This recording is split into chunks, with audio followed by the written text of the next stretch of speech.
নমস্কার বন্ধুরা, সকলে কেমন আছেন? আপনাদের সকলকে স্বাগত জানাই ফ্লো উইথ অঙ্কিতার একটি নতুন ব্লগে। আজ সকালে হঠাৎই বিজয়কে ওদের কোম্পানি থেকে পাঠানো হচ্ছে লিবা ফেস্টিভ্যালে। কিছুদিন এখন ওখানেই থাকতে হবে ওকে। ঝটপট জামা কাপড় গুছিয়ে ওকে বেরিয়ে পড়তে হচ্ছে। কোম্পানি থেকেই গাড়ির ব্যবস্থাও করা হয়েছে যাওয়ার জন্য। তবে অনেকটাই লম্বা পথ, গাড়িতে প্রায় 4 ঘন্টা মতো লাগবে। অ্যালেন থেকে প্রায় 336 কিলোমিটারের পথ। আর প্রতি বছর এই সময়তেই এই ফেস্টিভ্যালটি হয় জানেন। সেখানে আবার বিভিন্ন রকমের অ্যাক্টিভিটিসও হয়। যদিও কাজের ডাক মানেই তো এগিয়ে যাওয়া, তাই ওরও কিছু করার ছিল না। তবে আমার হলো এক সমস্যা, এই একা থাকাটা। আসলে এইভাবে একা আমি কোনোদিনই থাকিনি, আর চেনা জানা বলতেও এখানে কেউ নেই। তাই এটা এখন আমার কাছে বলতে পারেন একটা নতুন পরীক্ষা। খারাপ তো অবশ্যই লাগছে, কারণ আর কয়েকদিন পর ক্রিসমাস। আর এই সময়ে যদি নিজেদের মানুষগুলোই কাছে না থাকে, সেটা তো আরোই কষ্টের। কিন্তু কিছু করারও নেই, কারণ জীবন কখন, কোথায়, কিভাবে আপনাকে পরীক্ষা নেবে সেটা সত্যি আমাদের জানার বাইরে। তবে এটাও ঠিক যে এই সমস্ত চ্যালেঞ্জগুলোর মুখোমুখি হয়েই আমরা অনেক কিছু শিখি।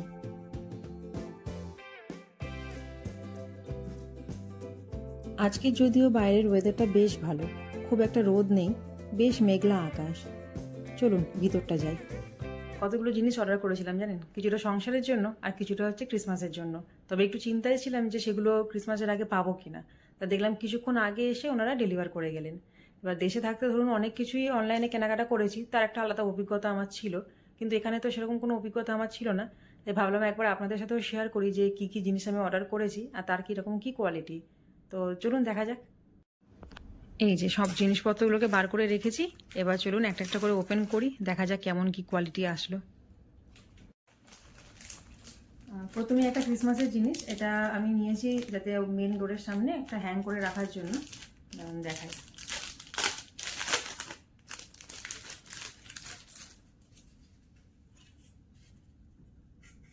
আচ্ছা, এখানে লেখা আছে হ্যাপি নিউ ইয়ার,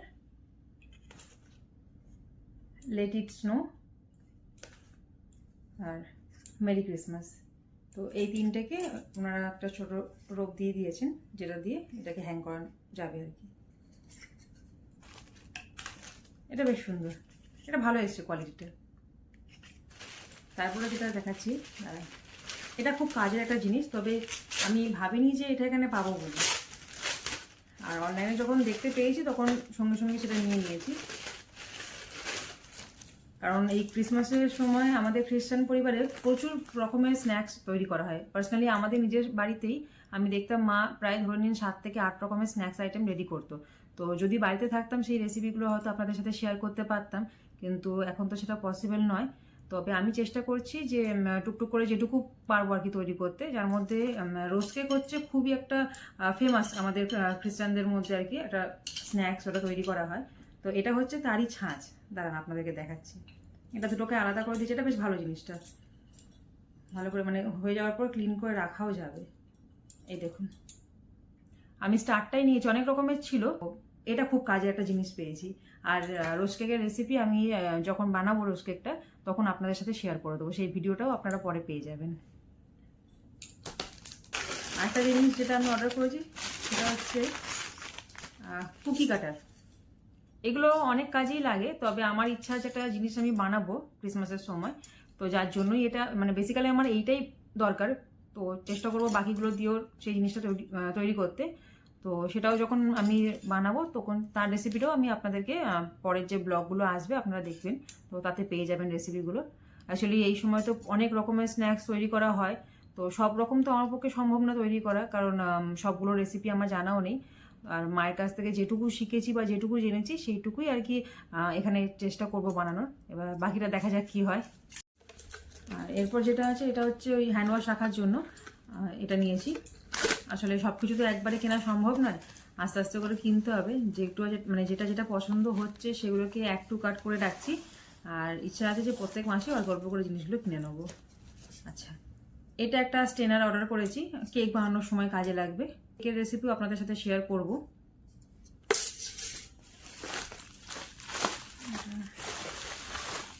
আচ্ছা, এটা একটা খুব সুন্দর জিনিস আর প্রচন্ড কিউট এসছে জিনিসটা, দেখুন। অ্যাকচুয়ালি আমি মার্কেটে গেছিলাম রিদ খোঁজার জন্য, মানে গেটে লাগাবো বলে, কিন্তু রিচ সেরকম কিছু পাইনি, যার জন্য মানে যেগুলো দেখেছিলাম সেগুলো খুব একটা কোয়ালিটি ভালো না আর খুবই এক্সপেন্সিভও ছিল। তবে অনলাইনে দেখলাম এটা আমার খুব পছন্দ হয়েছে, বেসিক্যালি এই জিনিসটা আমার খুব ভালো লেগেছে, বেলগুলো ঝোলানো আছে। তবে এই জায়গাটা একটু ফাঁকা লাগছে বলে আমি একটা জিনিস অর্ডার করেছি,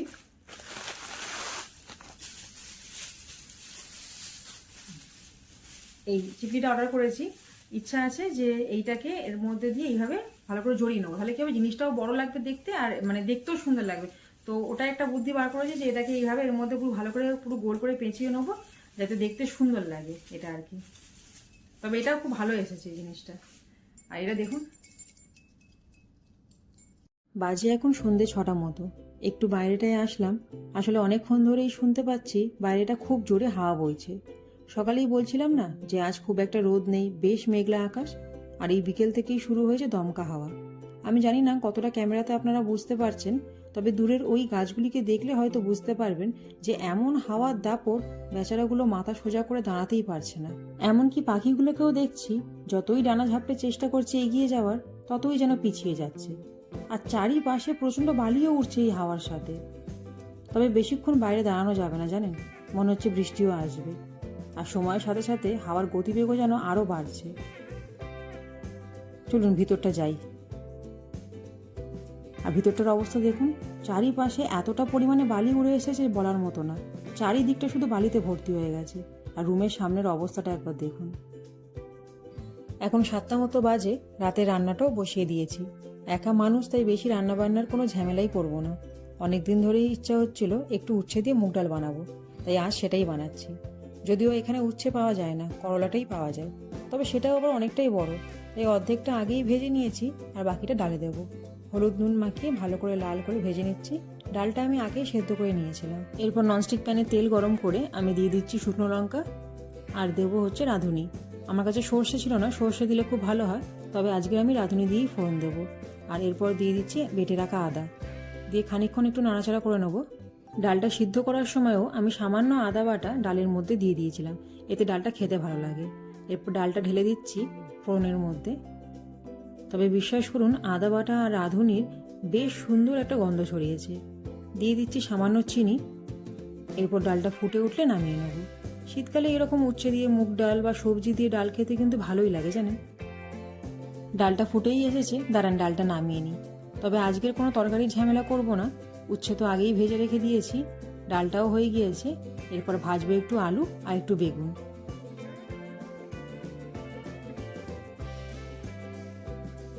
এরপর বসিয়ে দিয়েছি আলু ভাজাটা।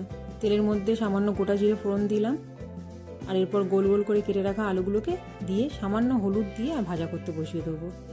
আর এরকম ডালের সাথে দেখবেন সবজি ডাল বলুন বা উচ্ছে ডাল বলুন, তার সাথে কিন্তু এরকম আলু ভাজা খেতেও খুব ভালো লাগে। সামান্য নাড়াচাড়া করে নিয়ে এটাকে ঢাকা দিয়ে বসিয়ে রেখে দেবো। আলু ভাজাটাও রেডি হয়ে গিয়েছে, আর এটা তো হতে বেশিক্ষণ সময় লাগে না। তবে আমি সামান্য লঙ্কার গুঁড়ো দিয়েছিলাম যাতে একটু ঝাল ঝাল খেতে হয়। এবার ওই তেলের মধ্যেই 4 পিস বেগুন আমি ভেজে নিচ্ছি। ব্যাস, আজ আর কিচ্ছু রান্না করব না, একা মানুষের জন্য এটাই যথেষ্ট। আর এদিকে বাইরে বৃষ্টিও শুরু হয়ে গিয়েছে জানেন।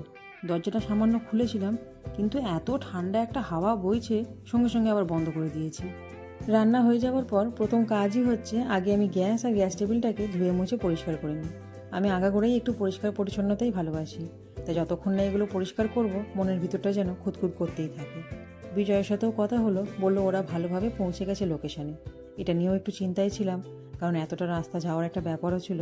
আর সত্যি বলতে দেখবেন বাড়ির মানুষজন কোথাও গেলে যতক্ষণ না সেই স্থানে পৌঁছায় ততক্ষণ যেন মনের ভিতরটা উচ্ছ্বাস করতে থাকে। সমস্ত কাজবাজ আমার শেষ, এখন রাত্রি 9টা মতো বাজে, তাই বসলাম ডিনার করতে। একদম সাদামাটা খাবার, তবে ও নেই, তাই ঘরটা যেন বড্ড ফাঁকা ফাঁকা লাগছে জানেন। চলুন তাহলে আজকের ভিডিওটাও এখানেই শেষ করছি। ভিডিওটা আপনাদের কেমন লাগলো অবশ্যই আমাকে কমেন্টে জানাবেন, আর ভালো লাগলে একটা লাইক করে দেবেন। আর আপনারাও যদি এরকম কোনো অভিজ্ঞতার সম্মুখীন হন তাহলে সেটাও কমেন্টে শেয়ার করবেন আমার সাথে। দেখা হবে খুব তাড়াতাড়ি আপনাদের সাথে পরবর্তী একটা ব্লগে। সকলে সুস্থ থাকবেন, পরমপিতা ঈশ্বর আপনাদের সকলকে ভালো রাখুন।